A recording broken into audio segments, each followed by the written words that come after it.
আসসালামু আলাইকুম। আমি শুভ সকাল সবাইকে।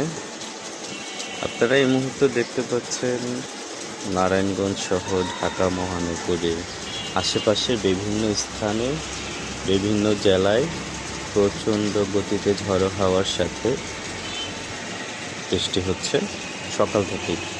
আসলে আবহাওয়া অধিদপ্তর কিন্তু আমাদেরকে জানিয়েছিল গত 48 ঘন্টা অ্যান্ড আগামী 48 ঘন্টা এরকম অবস্থার মধ্য দিয়ে যাবে। বিভিন্ন জেলা এবং বিভিন্ন বিভাগের পরিস্থিতি খুবই থাকবে। ওয়েদারটা আসলে খুবই সুন্দর, খুবই ভালো।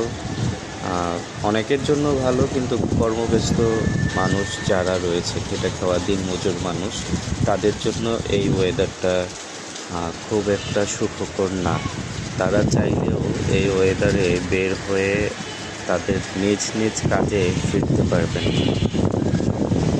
তবে এমনিতে ওয়েদারটা খুবই পিসফুল, কারণ এতদিন প্রচণ্ড গরমের পরে যখন এরকম বৃষ্টিমুখর দিন থাকে তখন কিন্তু এমনিতেই মনটা ভালো লাগে, এমনিতেই সব কিছু ভালো লাগে।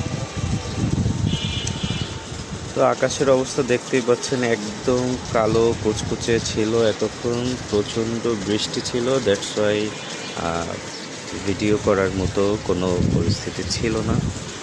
এই মুহূর্তে আপনাদেরকে একটু যদি জুম করে দেখাই, আকাশের মেঘগুলো কিন্তু দেখা যাচ্ছে একদিক থেকে আরেক দিকে যাচ্ছে।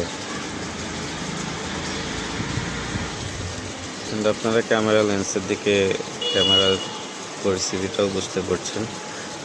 পানি অলরেডি বৃষ্টির পানি এসে ফোটায় ফোটায় মিলে যাচ্ছে। নগর জীবনে আমরা সাধারণত বৃষ্টি হলে ঘরের মধ্যেই থাকি, বাসার মধ্যেই থাকি, কিন্তু গ্রামীণ জীবনের বিষয়টা আবার একটু আলাদা। কারণ তখন চাইলেও মানুষজন বাসায় থাকতে পারে না, তাদের কাজকর্ম থাকে হচ্ছে গিয়ে কৃষিকাজ অ্যান্ড পুকুর অ্যান্ড বিভিন্ন কিছু। কিন্তু আমরা চাইলেই আমাদের সারা দিনটা আমরা আমাদের বাসার মধ্যেই কাটিয়ে দিতে পারি। আসলে ওয়েদারটা অনেকের কাছে অনেক এনজয়েবল, আবার অনেকের কাছে অনেক বেশি দুশ্চিন্তার কারণ হয়ে দাঁড়ায়। কারণ তারা দিনের কাজ দিনে না করতে পারলে তারা রাতের বাসায় বাজার করে না নিয়ে যাওয়ার মতো সামর্থ্যটুকুও রাখেন না। আপনাদের কাছে কেমন লাগে এমন ওয়েদার অবশ্যই কমেন্ট করে জানাবেন, অবশ্যই বলবেন। আর আমাদের থেকে নতুন নতুন কী কী ভিডিও চান, কী কী